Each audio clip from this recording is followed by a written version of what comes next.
Hello ಎಲ್ರಿಗೂ ನಮಸ್ಕಾರ. Welcome back to my channel. ಹೇಗಿದ್ದೀರಾ ಎಲ್ಲರೂ? ನಾನು ಅಮೃತ, ಮಂಡ್ಯದಿಂದ ವ್ಲಾಗ್ಸ್ನ ಶೇರ್ ಮಾಡ್ತೀನಿ. ನೀವೇನಾದರೂ ನನ್ನ ಚಾನಲ್ಗೆ ಸಬ್ಸ್ಕ್ರೈಬ್ ಮಾಡ್ಕೊಳ್ಳದೆ ನೋಡ್ತಾ ಇದ್ದರೆ ಪ್ಲೀಸ್ ಚಾನಲ್ಗೆ ಸಬ್ಸ್ಕ್ರೈಬ್ ಮಾಡಿಕೊಂಡು ಲೈಕ್, ಶೇರ್, ಕಮೆಂಟ್ ಮಾಡಿ. ಹಾಗೆ ನೀವು ಕಮೆಂಟ್ ಮಾಡಿದ್ರಿ ಪಾಪುಗೆ ಯಾವ ಥರ ಫುಡ್ ಕೊಡ್ತೀರಾ, ರೆಸಿಪೀಸ್ನ ಶೇರ್ ಮಾಡಿ ಅಂತ. ಸೊ ನಾನು ನನ್ನ ವ್ಲಾಗ್ಸ್ಗಳ ಮಧ್ಯ ಪಾಪು ಫುಡ್ ರೆಸಿಪೀಸ್ನು ಕೂಡ ಮಧ್ಯ ಮಧ್ಯ ಶೇರ್ ಮಾಡ್ತಿದ್ದೀನಿ. ಸೊ ನಿಮಗೆ ಇದು ಯೂಸ್ಫುಲ್ ಆಗ್ಬೋದು ಅಂತ ಅಂದ್ಕೊಳ್ತೀನಿ. ಇವತ್ತಿನ ರೆಸಿಪಿ ಬಂದು ಕ್ಯಾರೆಟ್ ಮತ್ತು ಅಕ್ಕಿ ಜೊತೆಗೆ ಹೆಸರುಬೇಳೆ ಹಾಕಿ ಪ್ರಿಪೇರ್ ಮಾಡುವಂಥದ್ದು. ನಾನು ಮೊದಲೇ ಸ್ವಲ್ಪ ಅಕ್ಕಿ ಹಾಗೆ ಹೆಸರುಬೇಳೆನ ನೆನೆಸಿಟ್ಕೊಂಡಿದ್ದೆ. ಒಂದು ಅರ್ಧ ಗಂಟೆಯಷ್ಟು ನೆನೆಸಿದ್ದೆ. ಅದನ್ನು ಇವಾಗ ಇಲ್ಲಿ ಫ್ರೈ ಮಾಡ್ತಾಯಿದ್ದೀನಿ. ಫಸ್ಟು ಒಂದು ಕುಕ್ಕರ್ಗೆ ಸ್ವಲ್ಪ ತುಪ್ಪ ಹಾಕ್ಕೊಂಡಿದ್ದೀನಿ. ಅದಕ್ಕೆ ಈ ಹೆಸರುಬೇಳೆ ಹಾಗೆಯೇ ಅಕ್ಕಿ ಎರಡನ್ನೂ ಕೂಡ ಸೇರಿಸ್ಬಿಟ್ಟು ಫ್ರೈ ಮಾಡ್ತಾಯಿದ್ದೀನಿ.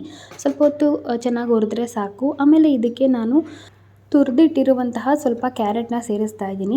ಕ್ಯಾರೆಟು ಸ್ವಲ್ಪ ಉದ್ದುದ್ದ ತುರಿ ಬಿದ್ದಿದ್ರೆ ನೀವು ಅದನ್ನ ಸ್ವಲ್ಪ ಚಾಕು ಸಹಾಯದಿಂದ ಚೆನ್ನಾಗಿ ಸಣ್ಣಕ್ಕೆ ಹೆಚ್ಚಿಟ್ಕೊಬೋದು.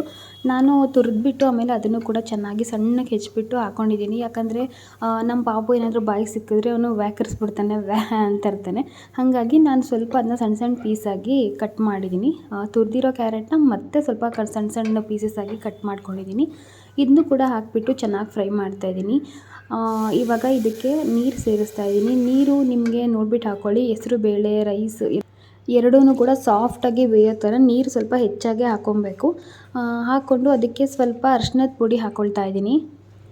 ಹಾಗೆ ಪಾಪುಗೆ ಸ್ವಲ್ಪ ಡೈಜೆಷನ್ಗೆ ಈಸಿ ಆಗುತ್ತೆ ಅಂದ್ಬಿಟ್ಟು ಒಂದು ಚೂರು ಮೆಣಸಿನ ಪುಡಿ, ಕಾಳು ಮೆಣಸಿನ ಪುಡಿ ಅಥವಾ ಪೆಪ್ಪರ್ ಪೌಡರ್, ಜೊತೆಗೆ ಇದು ಜೀರಿಗೆ ಪುಡಿ ಒಂದು ಸ್ವಲ್ಪ ಎರಡನ್ನೂ ಹಾಕ್ಕೊಳ್ತಾ ಇದ್ದೀನಿ. ಇದಕ್ಕೆ ಉಪ್ಪು ಬೇಕಿದ್ದರೆ ನೀವು ಹಾಕ್ಕೊಳ್ಬೋದು. ನಾನು ಆಫ್ಟರ್ 10 ಮಂತ್ಸ್ ಕಂಪ್ಲೀಟ್ ಆದಮೇಲೆ ಒಂದು ಚೂರೇ ಸಾಲ್ಟನ್ನು ಆ್ಯಡ್ ಮಾಡ್ತೀನಿ. ನಿಮಗೆ ಒಂದು ವರ್ಷದವರೆಗೂ ಹಾಕೋದು ಬೇಡ ಅಂದರೆ ನಿಮ್ಮ ಇಷ್ಟ, ನೀವು ಸಾಲ್ಟನ್ನ ಬಳಸ್ತಾನೆ ಇರ್ಬೋದು. ಸೊ ಸ್ವಲ್ಪ ಬೇಕಿದ್ದರೆ ಉಪ್ಪನ್ನು ಸೇರಿಸ್ಬಿಟ್ಟು ಇದನ್ನು ಒಂದು 2-3 ವಿಸಿಲ್ ಕೂಗಿಸ್ಕೊಂಡ್ಬಿಡ್ತೀನಿ. ಚೆನ್ನಾಗಿ ಸಾಫ್ಟಾಗಿ ಬೆಂದಿರುತ್ತೆ. ನೋಡಿ ಇಷ್ಟು ಸಾಫ್ಟಾಗಿ ಆಗಿದೆ. ಇದನ್ನು ಬಿಸಿ ತೆಗೆದ ತಕ್ಷಣ ಈ ಥರ ಉಡನ್ದು ಸ್ಪ್ಯಾಚುಲ ತೊಗೊಂಡು ಚೆನ್ನಾಗಿ ಮ್ಯಾಶ್ ಮಾಡಿಬಿಡ್ತೀನಿ. ನೀವು ಬೇಕಿದ್ದರೆ ಇನ್ನು ಸ್ವಲ್ಪ ಚಿಕ್ಕ ಮಕ್ಕಳಾಗಿದ್ದರೆ ಇನ್ನೂ ಸ್ವಲ್ಪ ಚೆನ್ನಾಗಿ ಬೇಯಿಸ್ಕೊಂಡು ಆಮೇಲೆ ಬೇಕಾದ್ರೆ ಮ್ಯಾಶ್ ಮಾಡ್ಬೋದು. ಇಲ್ಲ ಪಾಪು ತಿನ್ನುತ್ತೆ ಅನ್ನೋದಿದ್ದರೆ ಈ ಥರನೇ ನೀವು ಬೇಯಿಸ್ಕೊಳ್ಬೋದು.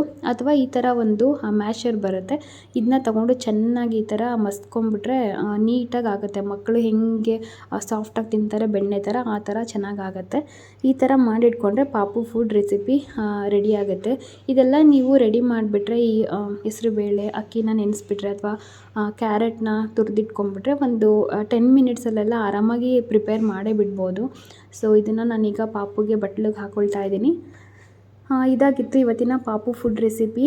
ನೀವು ಕ್ಯಾರೆಟ್ನ ಬಳಸ್ತೇನೆ ಬೇರೆ ತರಕಾರಿ ಕೂಡ ಹಾಕೊಬೋದು, ಅಥವಾ ಏನೂ ತರಕಾರಿ ಇಲ್ಲ ಅಂದರೆ ಜಸ್ಟ್ ಹೆಸರುಬೇಳೆ, ಅಕ್ಕಿ ಎರಡನ್ನೇ ಯೂಸ್ ಮಾಡ್ಕೊಂಡು ಮಾಡ್ಬೋದು. ಇದಕ್ಕೆ ಈಗ ಸ್ವಲ್ಪ ತುಪ್ಪನ ಹಾಕ್ಕೊಳ್ತಾ ಇದ್ದೀನಿ. ಹಾಗೆ ನಮ್ಮ ಪಾಪು ಈ ಥರ ತುಂಬ ಗಟ್ಟಿಗೆ ಇದ್ದರೆ ತಿನ್ನೋದಕ್ಕೆ ಇಷ್ಟಪಡಲ್ಲ. ಈ ಟೈಮಲ್ಲಿ ನೀವು ಬೇಕಿದ್ದರೆ ಬಿಸಿನೀರನ್ನ ಸೇರಿಸ್ಕೊಬೋದು. ಚೆನ್ನಾಗಿ ಕುದಿಸಿ ಆ ನೀರನ್ನ ಸೇರಿಸ್ಕೊಬೋದು, ಅಥವಾ ನಿಮ್ಮ ಬ್ರೆಸ್ಟ್ ಮಿಲ್ಕ್ನ ಕೂಡ ಆ್ಯಡ್ ಮಾಡ್ಬೋದು. ಸೊ ಇದು ಇವತ್ತಿನ ಬೇಬಿ ಫುಡ್ ರೆಸಿಪಿ. ಈ ರೆಸಿಪಿ ನಿಮಗೆ ಇಷ್ಟ ಆಗಿದರೆ ನನ್ನ ಚಾನಲ್ಗೆ ಸಬ್ಸ್ಕ್ರೈಬ್ ಮಾಡ್ಕೊಳ್ಳಿ, ಲೈಕ್, ಶೇರ್, ಕಮೆಂಟ್ ಮಾಡಿ. Bye, take care, love you all.